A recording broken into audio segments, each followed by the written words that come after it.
नमस्कार दोस्तों, हमारी आज की कहानी है छोटी बुआ। रक्षाबंधन का त्यौहार पास आते ही मुझे सबसे ज़्यादा जमशेदपुर वाली बुआ जी की राखी के कुरियर का इंतज़ार रहता था। कितना बड़ा पार्सल भेजती थी बुआ जी।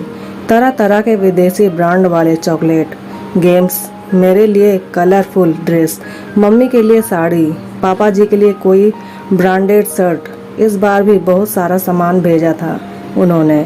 पटना और रामगढ़ वाली दोनों बुआ जी ने भी रंग बिरंगी राखियों के साथ बहुत सारे गिफ्ट्स भेजे थे। बस रोहतास वाली जया बुआ की राखी हर साल की तरह एक साधारण से लिफाफे में आई थी। 5 राखियाँ कागज़ के टुकड़े में लपेटे हुए, रोली चावल और 50 का एक नोट।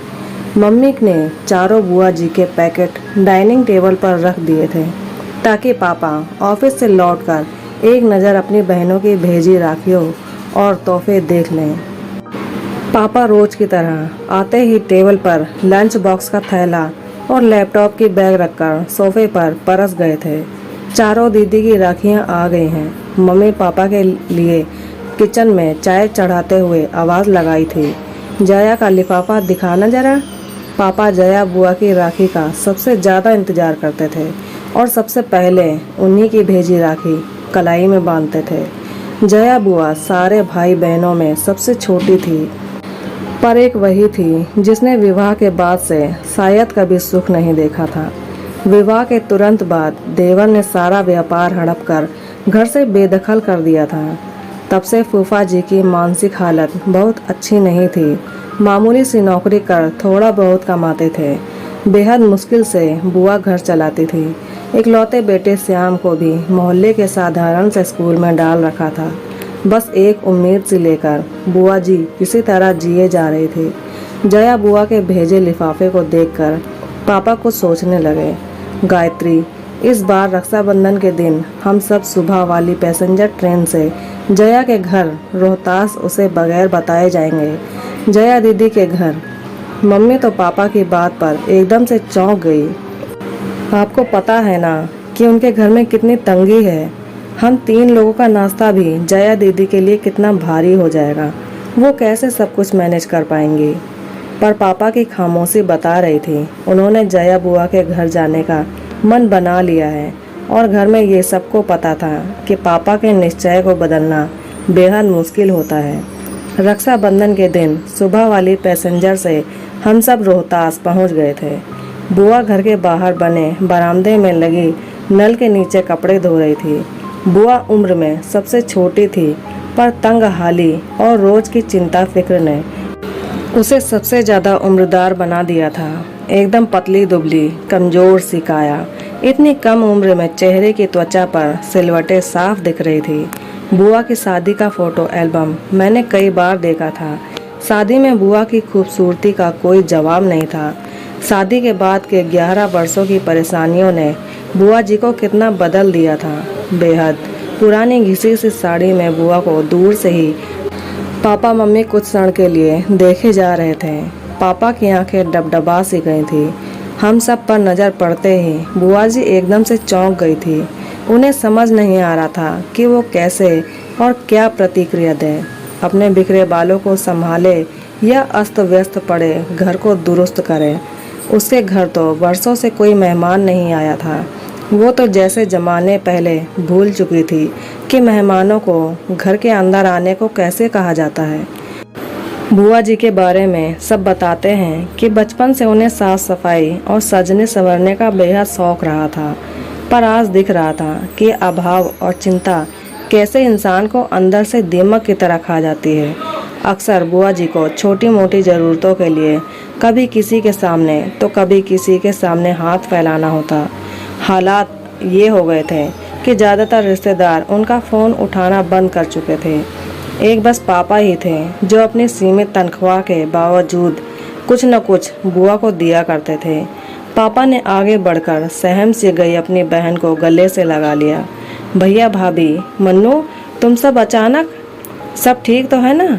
बुआ ने कांपती सी आवाज़ में पूछा था। आज वर्षों बाद मन हुआ राखी में तुम्हारे घर आने का, तो बस आ गए हम सब, पापा ने बुआ को सहज करते हुए कहा। भाभी आओ ना अंदर, मैं चाय नाश्ता लेकर आती हूँ। जया बुआ ने मम्मी के हाथों को अपनी ठंडी हथेलियों में लेते हुए कहा था, जया तुम बस बैठो मेरे पास, चाय नाश्ता गायत्री देख लेगी। हम लोग बुआ जी के घर जाते समय रास्ते में रुककर बहुत सारी मिठाइयाँ और नमकीन ले गए थे। मम्मी किचन में जाकर सबके लिए प्लेट लगाने लगी थी। उधर बुआ कमरे में पुरानी फटी चादर बिछे पलंग में अपने भैया के साथ बैठी थी। बुआ जी का आज बेटा श्याम दौड़कर फूफा जी को बुला लाया था। राखी बांधने का मुहूर्त शाम 7 बजे तक का था। मम्मी अपनी ननद को लेकर मॉल चली गई थी, सबके लिए नए ड्रेसेस खरीदने और बुआ जी के घर के लिए किराने का सामान लेने के लिए। शाम होते होते पूरे घर का हुलिया बदल गया था। नए पर्दे, बिस्तर, नई चादर, रंग बिरंगे डोरमेट और सारा परिवार नए ड्रेसेस पहनकर जच रहा था। न जाने कितने सालों बाद आज जया बुआ की रसोई का भंडार लबालब भरा हुआ था।